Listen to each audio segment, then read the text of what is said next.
Breaking news, kereta api tabrak Innova di Desa Kota Baru, Martapura, mobil terseret 200 meter.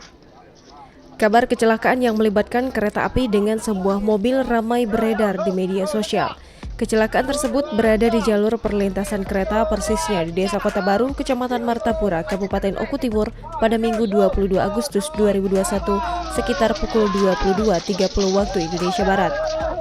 Pengendara mobil Innova hitam plat BG 1025YE tersebut diketahui bernama Ahmad, warga Jati Rahayu, Kecamatan Martapura, Kabupaten Oku Timur. Saat itu ia sedang bersama istrinya. Akibat insiden tersebut, mobil milik Ahmad mengalami kerusakan berat. Kaca depan pecah, pintu depan sebelah kiri hancur, dan beberapa bagian bodi mobil lainnya terlihat penyok.